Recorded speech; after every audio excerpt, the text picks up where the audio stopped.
What's going on, guys? Ari and Dax here, back again for episode number 3. I'm super excited for this one because it's going to bring back a lot of memories for people who went through this time. It's probably going to throw a bit of light on how things used to be back in the day in the stimulant-fueled supplement industry. And yeah, I'm pumped for it, bro. I'm pumped. It's funny because we get asked by, this is going to make us sound old, by the younger generation, you guys ever use those products? Yeah. Have you heard of them? And it's like that meme, you know, where you have Grandpa Simpson sitting on the hill with the kids around it. That's what I feel like when people ask you. So for anyone that doesn't know what we're talking about this week, it is the golden era of high stimulant pre-workouts from back in the day. So things that you might have heard of if you're only new to this space, like the Jacked, the 1MRs, the Mesomorphs, all the original formulas, the Dmha, the Dmaa. We're going to go on like a little bit of a trip through time in the wonderful land of supplements, of high stim pre-workouts, and hopefully it evokes some fond memories of you being wide awake at 3 a.m. in the morning chewing your gum off because you're off your head on Mesomorph. But we'll start before that, where pre-workouts originated from, yeah? Yeah, so we're going to go right back to the start. And obviously, we both started at different times, so I mean, you can go first, and I'll I think for me, I came in around the time of Nxt-Pod and Super Pump 250. Yeah, that's about the same. Yeah. So, I mean, back then, that was super new. I remember taking it and thinking, all right, this is the secret. This is how Ronnie Coleman got so big. Yep. You know, it was very basic formulas, just a bit of caffeine, some pump ingredients. Yeah, in saying that, yeah, you're right. And the marketing behind, are we going to talk about Nxt-Pod, was Ronnie Coleman. Yep. And he'd be holding the Nxt-Pod tub, just red tub, veins in the gym, everywhere. And this like hose of a vein just flying up his arm. Now, like, if you've never used a pre, you're like, what is this shit? Let alone never use a pre, but you're 18, 19 years old. Like, that's what you want to be like. So, personally, I was like, I've got to be about that. And so, Nxt-Pod, let's talk about Nxt-Pod. I feel like probably that was one of the biggest ones. Yep. They used to sell it for $149.95 a tub. Ridiculous. For 30 serves. Ridiculous. That's how much they were. And I was a first-year apprentice getting about $200 a week, legit. And it took me weeks to save up for that. But, Man. And it had like this red tub and it was like a hologram label. And it was sexy packaging. It was mad. It was heaps good packaging. Now, honestly, like, if you look back at those pre's, like the Super Pump 250, everyone called it Super Dump because it'll just go straight through you. And there was, remember that Horsepower or something? Yeah, I remember Horsepower and Expand. Dymatize Expand. Now they were good formulas, like you said. It had a good amount of caffeine that you could train and not be off your guts for hours. It had pump formulas in it. And a good nootropic and beta-alanine. So you could train hard, get the job done, and go home. And sleep. And sleep. And absolutely. And they were good. $150 a tub's insane. But then they started dying out because products like Jack came in. Yeah, so someone in a lab found, what was the first one? Dmaa. Dmaa. Yeah, Dmaa. Yeah. Now, Dmaa was an ingredient which is now banned. Actually, the whole line of those ingredients got banned. The only thing I could relate Dmaa to anyone that's never had it's a molecule pretty much off speed. Like, it's an amphetamine. You are off your absolute guts when you take a pre-workout with that. I remember the first time, man. So we're going now into your pre-workouts such as your Mesomorphs, your Jack 3Ds, or Jacked is whatever people call it, your 1MR, your what else was there? Well, there was heaps of underground labs doing the pre-workouts with that ingredient. So yeah, man, I would fear for my life if I had one of those pre-workouts right now. I'd be in hospital. Yeah, I'd 100% be in hospital. And people that haven't had them would probably laugh. But man, they were fucking strong. They were so strong. Yeah. And the thing about those pre's, like, realistically, the formulas were rubbish. It was right. It's just stim. But people, like, you would have a skirt. Okay, this was my favorite. Craze. Yeah, you love Craze. Have you got any more Craze? Now, Craze, that you would legit take a scoop and you drive to the gym and you feel invincible. Oh. Let's just say you're training chest. You would never feel like... You would never burn out. You never wanted to stop. You never, okay, I'm going for 12, 13. You'd be doing 20, 25, 30. And the only thing you would feel is maybe some pain in your joints because your joints are getting buckled. But you're so fried off your dial, you could go for forever. Ever. And now that's pretty dangerous because you can compare to things that if someone was... Well, it looks like a bad drug, you know what I mean? Yeah, and it well, was. that's why they end up getting banned, because people relate. And what happened and how businesses got amphetamines. around it, like they were making these products, they put it under geranium, and geranium was actually a plant. Right? Yeah, right. So they were saying geranium, this is what it is. But it was not geranium. It was not. It was basically someone made it in the lab. Yeah. And it was like a molecule of amphetamine. Man, when I think back to the workouts I had on those pre-workouts, like, I remember just being like having so much go. Like, you just like, I remember one time, because it got to the point where companies were coming out with new ones every couple of weeks. There's a new one you try. Yeah. And I vividly remember, like, I think I just started working at ASN back then, working at another sub store back then. And I remember taking one, and I was up at the gym, and I think I was doing bicep curls or something, and I was in the mirror just going, and I was like talking to our next going, man, this new Craze fucking good, eh? It's fucking like off my dial. But then you'd go home after a 3-hour workout because you couldn't stop, and you'd come down, you'd crash, and you would feel depressed, miserable. You couldn't eat, you couldn't sleep. Like, I remember the first time I gave it to one of my mates. He didn't sleep till 4 o'clock in the morning. He had to get up at 5 and go to work, and didn't have dinner. Yeah. At the end of the day, where we should be all happy they're not around. Because it was anything but anabolic. It was totally catabolic. You wouldn't eat. No. You would come down. Your adrenals would be fried. Man. And then you get up the next day fried, and you go and again. You have to do it again. You do it all again. And I remember too, like, it was at that point of the gym where everyone had a bit of ego, because some people would take a Jacked or a Meso or a Craze, and you'd be real talkative, or go the other way where you'd be heaps paranoid. So you see mate in the gym, they'd stare out of the corner and go, "Oh, what the fuck's his problem?" That's how bad they were. Like, but they were fun. Yeah. And I'm glad they're banned. What were your top 3 go-tos of that era? So at that point I was doing tree lopping. So me and my big mate, Big Islander Paddy, Fijian bloke, we would take Jacked throughout the day at work, right? And we would go forever. We would be just me and him lifting logs and just running up and down the railway tracks. And we would go. We start coming down, another scoop, bang, flying up. And so Jacked was good. Mesomorph was a little bit stronger than, for me, Craze was amazing. Yeah, okay. Craze tasted like... I could just start... Battery acid? So... You know when it's pissing down and you walk over a road and you see oil on the ground and it's because something leak and it's like a rainbow and you lick that. That's what I reckon it would taste. It was that's the other thing too. It was the most putrid tasting thing you've ever had. Craze tasted disgusting. But the effect was great. It tasted shit house. Frigging insane. Yeah, and then it all got banned. Yeah, I'd say for me my top 3 was 1MR, Mesomorph, and probably Jacked would be my top 3. Yeah, I remember. Yeah, vividly remember some insane. They made the APS who made Mesomorph had a product called White Lightning. Oh, I remember that. And they labeled that as a fat burner, and it had a massive amount of Dmaa 1,3.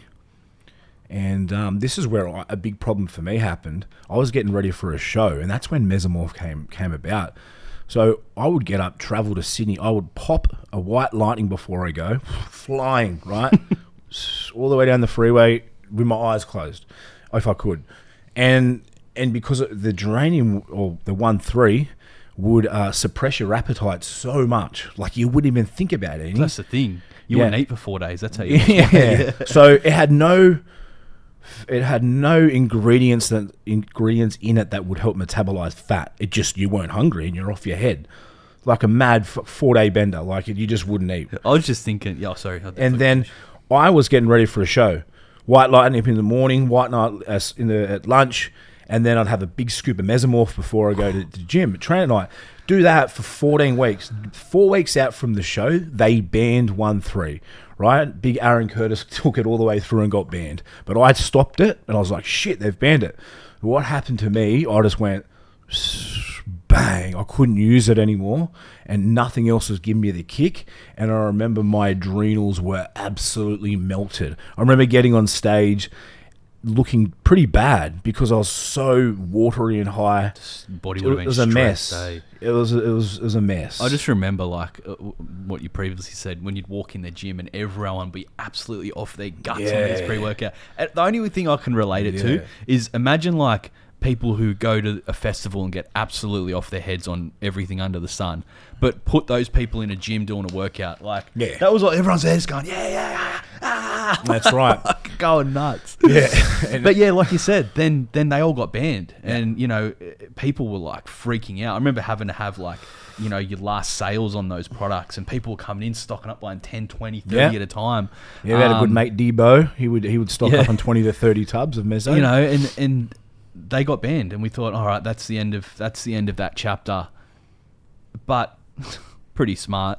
They just worked their way down the chain of the molecules and went to the next one, which was Dmha.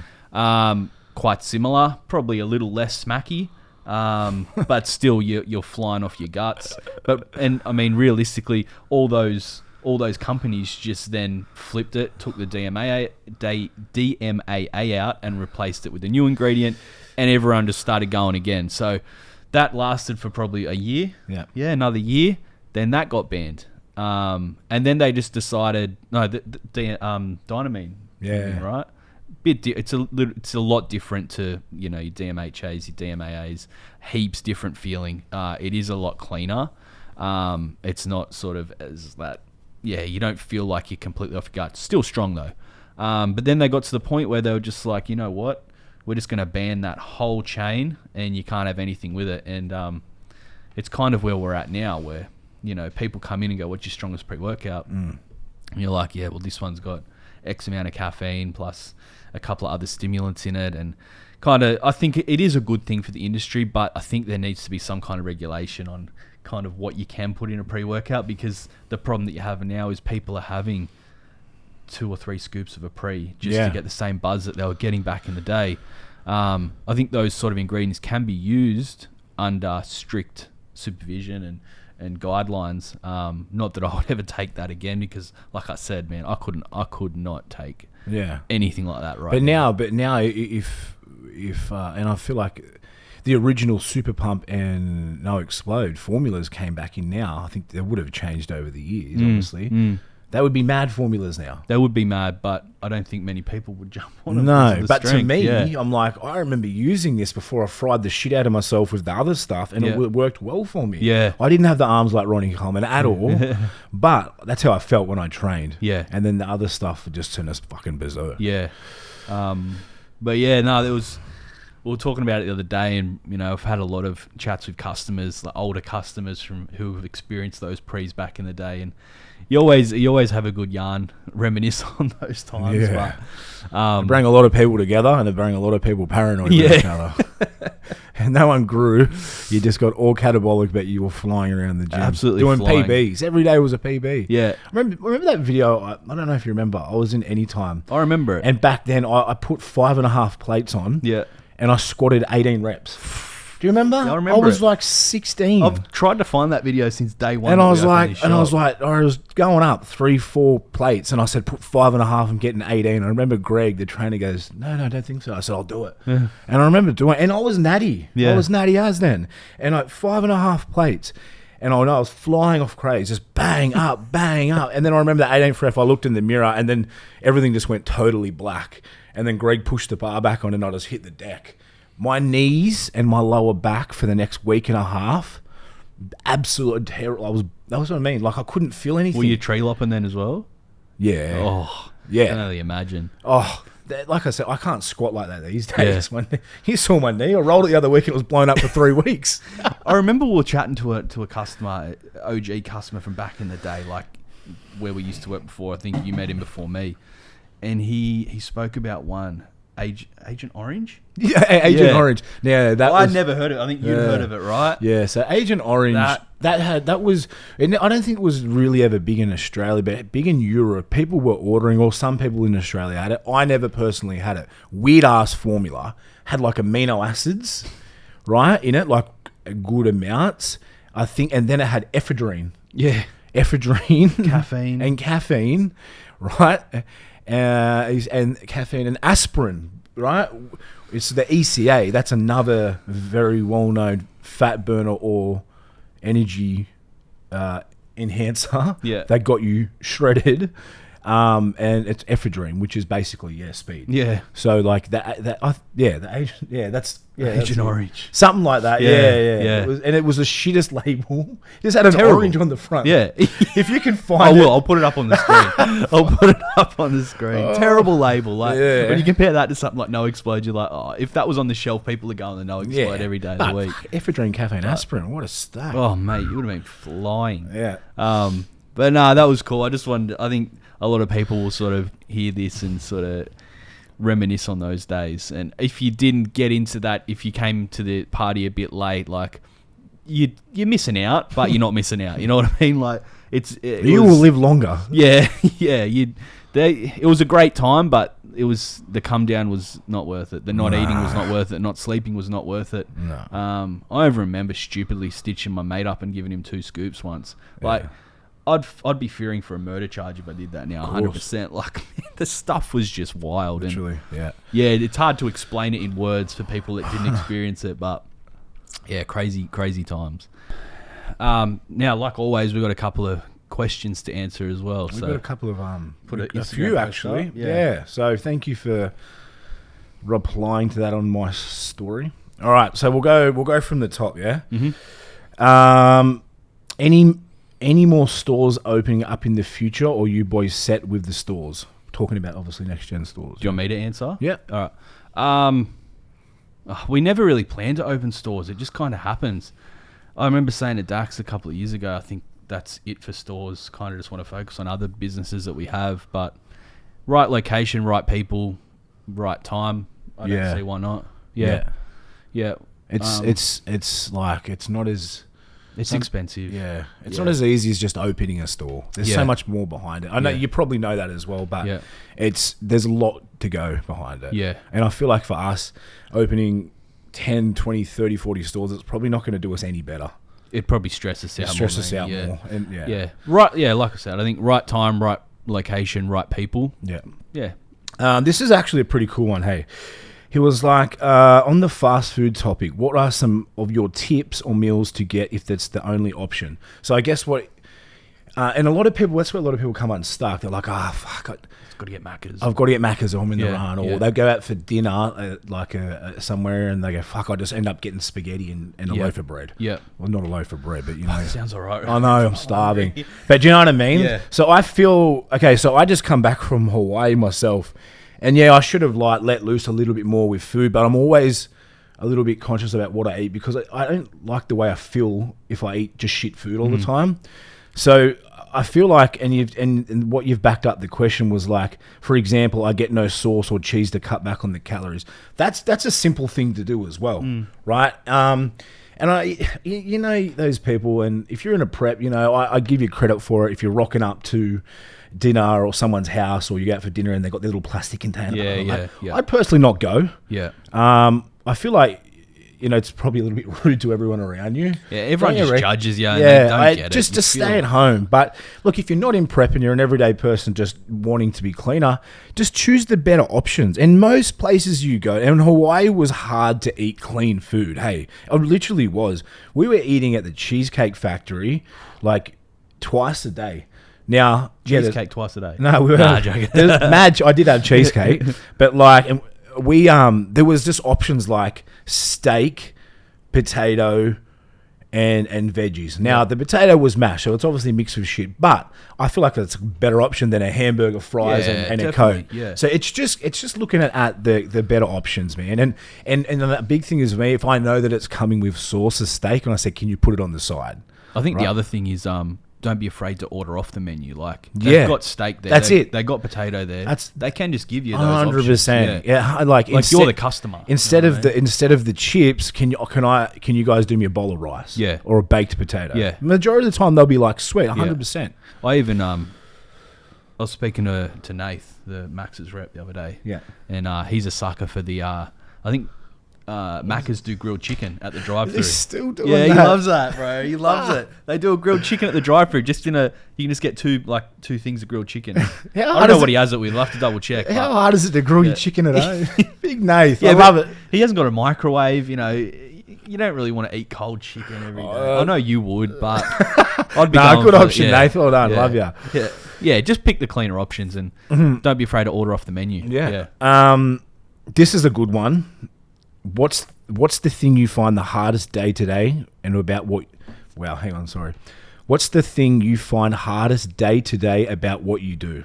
Now, that's coming from a guy I'm not going to mention that is very successful in business, runs some great gyms. I've seen him investing in some properties of late, and he's a top bloke. So, like, he's going to understand this answer.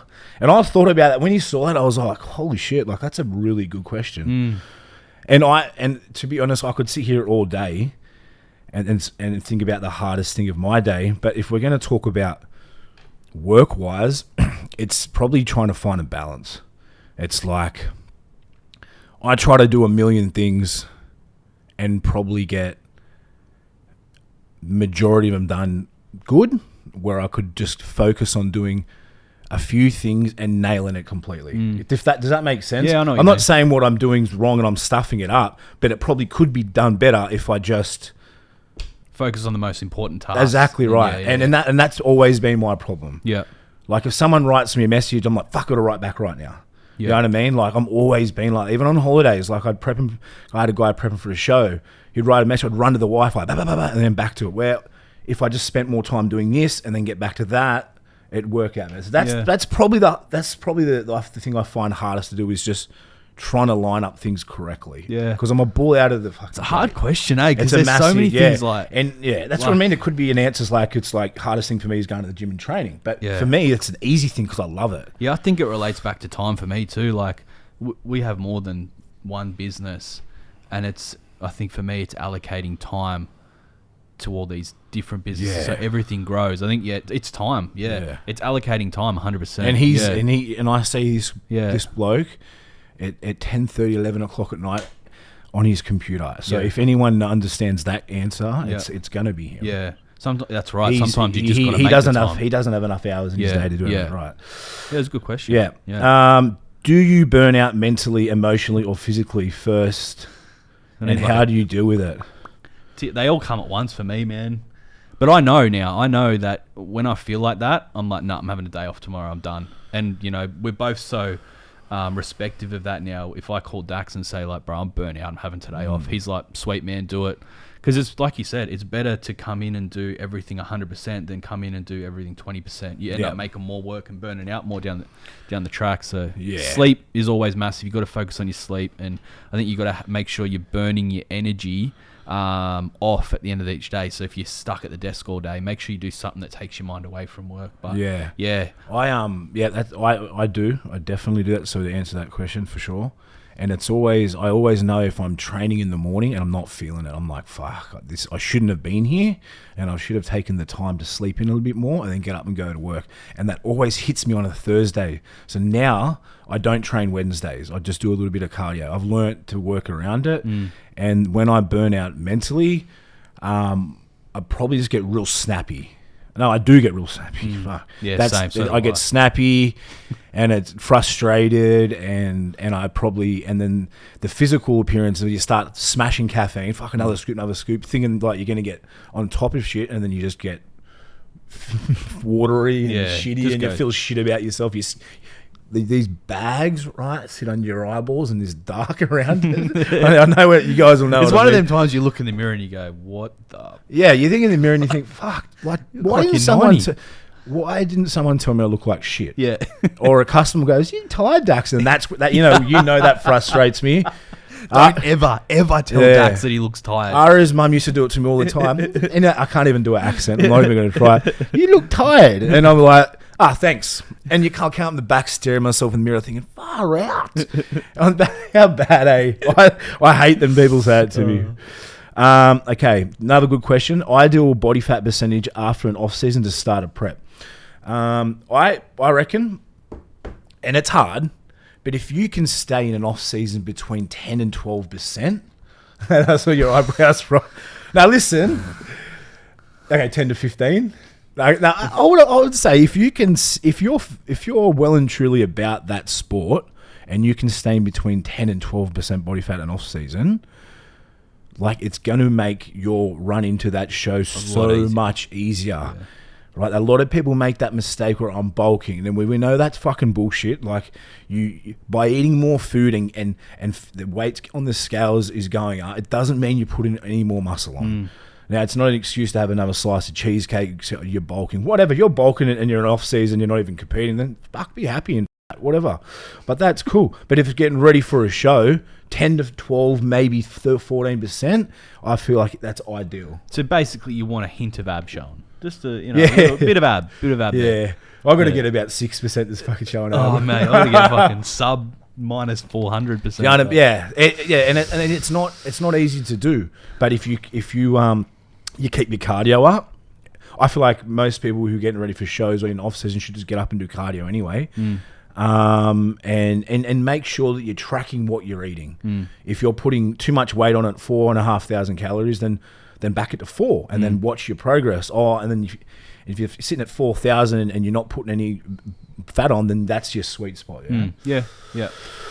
A lot of people just got real shook by that, eh? If you're in an off season, you're floating 15, 25, 30%. They're like, damn, it's not ideal. It's not ideal. Why have to lose 30 kilos coming into a show? Oh yeah, that's a nightmare. This is a big question. The story, we're going to have to try and cut this in a little bit. The story behind how NXT-GEN started, hurdles, growth, and the community built around it. NXT-GEN's, all right. I'll do it. Do you want me to do it real summarized? Yeah. All right. NXT-GEN started, I met Dax because I had a video production business. I did a video for him. We stayed mates. We were both working at another sup store. That sup store didn't align with sort of the vision that we had. We left. We saw an opportunity. We linked up. We had a good business relationship. We opened NXT-GEN. That was pretty much it. Yeah. In a nutshell. Yeah. I know it is a big question, and there's a lot more. Yeah, I mean, and the massive hurdle. Maybe we'll do a full video on that. Yeah, like, I think we should start. Yeah. You know what? I've still got all the original like business plan and everything. You know what, Kano? Mad question, and we will actually. That'll probably take up a whole episode because I don't want to cut that. Yeah, that's that's a wicked. Yeah. Thank you, bro. But plenty of hurdles too. Plenty of hurdles. Money, time management, stress management. People fucking us over. Yeah. Like there's so much. We'll do a full episode. I think that's a good one to do a full episode on. What do you think is the most beneficial training split? A very simple answer for that is whatever works for you. Now, whatever works for you and whatever body parts are lacking. You need to work that out. I don't think there's no right or wrong in training. I feel like there's probably people who do overtrain and not get enough sleep. I think that's definitely a thing. I know a lot of people love push-pull, and I've seen people get amazing results from that.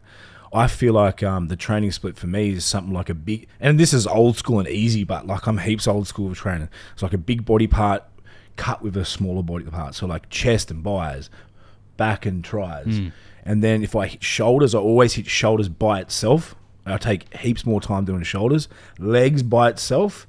And then if on the 5th day, maybe just do a full arm workout. If your arms are lacking, if your arms are peaking, then maybe another leg workout. Leg workout. I don't. Yeah. Push-pull leg is good. Push-pull legs is good. I think for most people because you end up splitting those body parts into upper chest and lower chest, hammies and quads, and like you end up training everything twice a week, and you get a couple of rest days as well. So, but it depends on your body what you're lacking.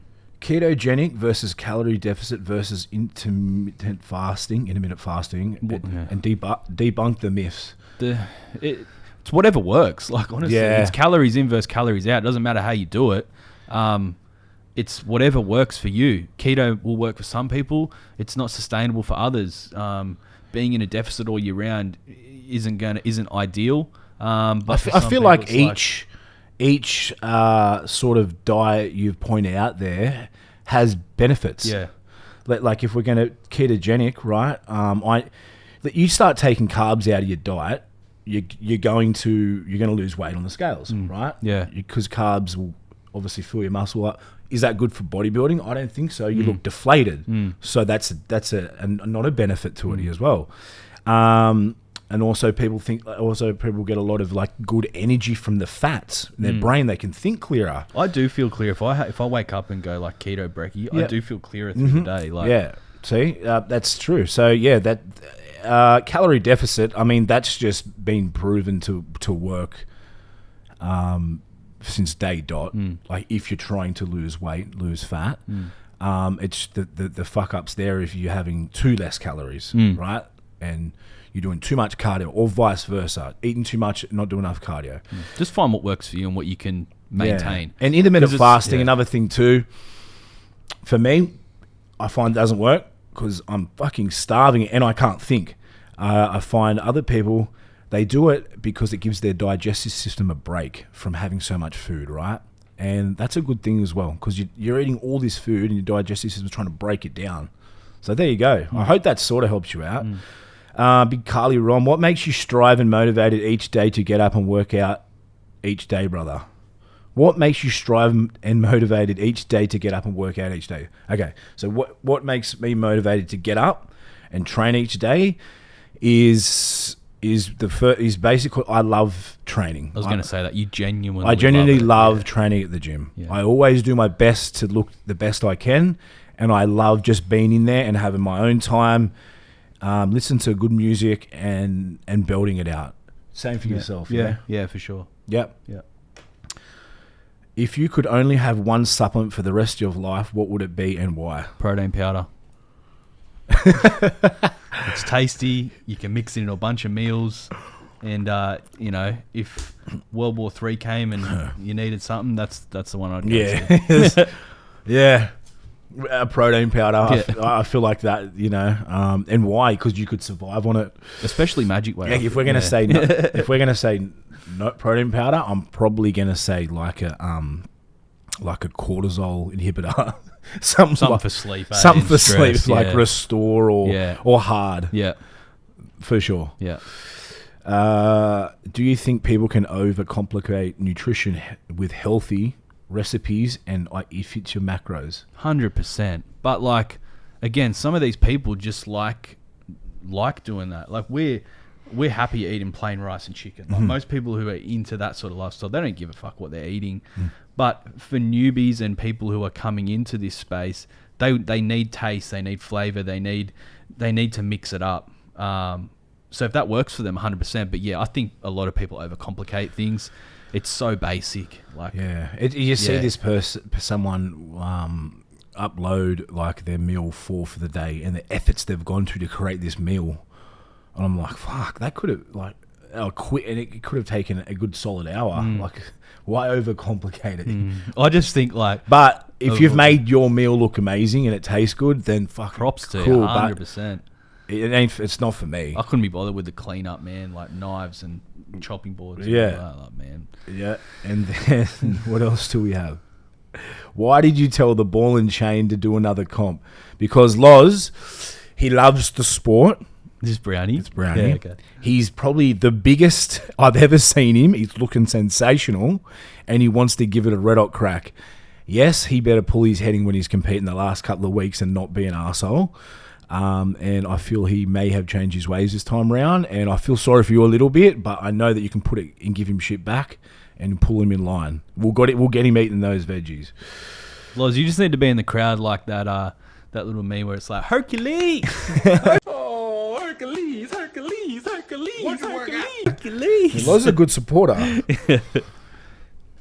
Is smoking joints while on holidays good for your routine?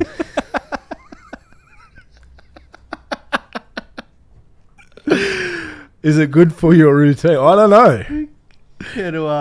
Into that one, or are we going to... It depends what your routine is about. If you have a mad sleep and you wake up feeling fresher, then I don't think it's going to ruin your... Disclaimer, fake weed.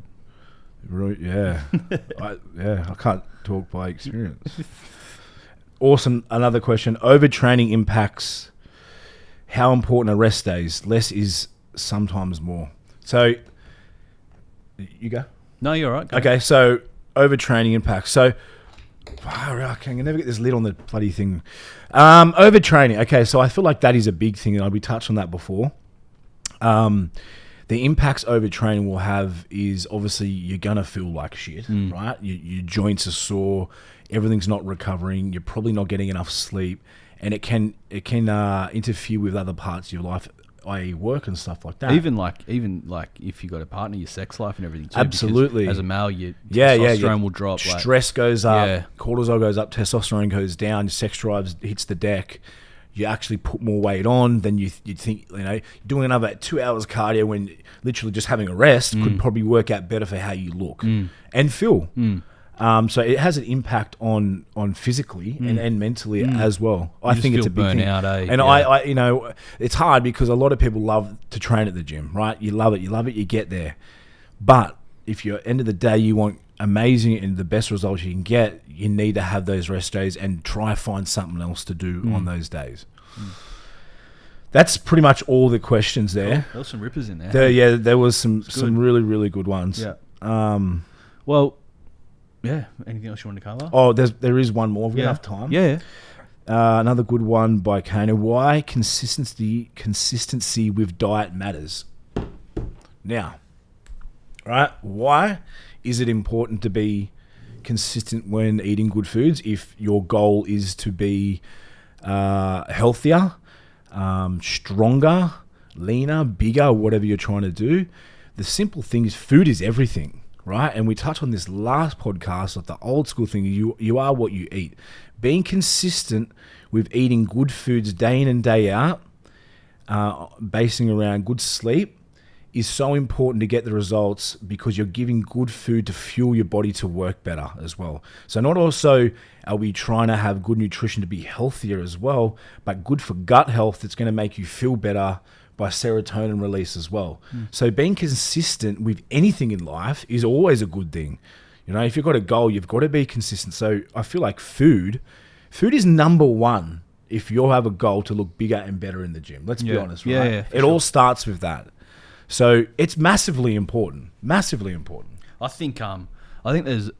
I love this feeling, right? When you've been dieting and you get your body to the point where it starts to utilize carbohydrates so well. Like, yes, you'll have some extra carbs that day and then you'll go and train and it feels like you're literally just busting out of your shit. Yeah. Like everything's just exploding. Yeah. And you end up looking better by eating more food for that day. Like, when you get your body to that point, and that only comes through consistency. That's that right. Comes through your body getting... And training your body. More sensitive to carbs because... Or whatever, if it's carbs in particular, because you've stuck consistently to a calorie deficit or whatever it might be. That I love that feeling. I love that feeling. And you have a big feed and 10 minutes later you're hungry. Yeah. Your metabolism's flying. And like Ira said, that's only comes through being consistent. And that really to get there, you're looking at probably 6 to 8 weeks, I reckon. Yeah. Well, personally, before my body gets to that point where you have a carb and you're just like, oh, all right, let's go. I'm like ready to go. Like, it's a cool, I missed the question.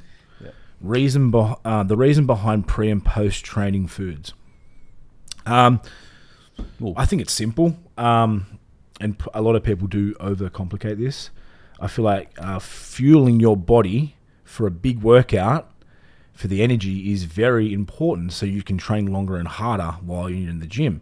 Now, I try and tell everybody if training fasted weights is a big mistake, right? Try and at least have a carbohydrate powder if it's like early in the morning. That's what I do.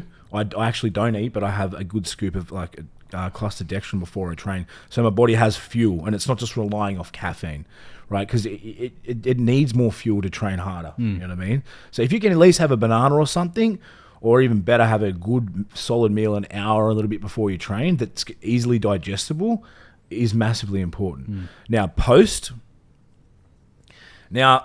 years ago, we used to talk about the post-workout anabolic window, right? Within 10 minutes, you have to have protein or amino acids, right? And this day and age, a lot of people are talking about it's bullshit. Now, I think like so much people, I see all these people and they're claiming themselves experts. No one's an expert at anything, right? Telling like it's bullshit. You don't need it. Now, if you're still having a protein powder as you're walking out of the gym or aminos, fucking hell, good stuff. Mad. Don't put shit on someone and they're going to say they're having an anabolic window. Yes, I don't believe it really matters too much. I feel like within an hour and a half 100%. Is fine, not 10 minutes. But if you're still eating within 10 minutes of training, then fucking cool. That's still going to work. It's really, really good. So it is important to get some form of protein or essential amino acids with carbohydrates into your body post-training, whether for it be replenishment. Replenish your glycogen and protein or amino acids to help muscle recovery and repair. It's very, very important. You know, what if you were to finish training, don't eat for 2 hours and go eat a hot dog? Like, that's just shit. Like, that's not fueling anything, right? So... All right, well, that was good. Another episode in the books. If you are someone who was from that era of the pre-workout era, let us know what your favourite pre-workout was. I'd love to hear. There's probably heaps that we can't even remember or haven't even heard of because, like I said, during that time, people were just coming out with things left, right and centre. Yeah. Yeah. Thank you again, Dax. Thank you. We'll see you all next time.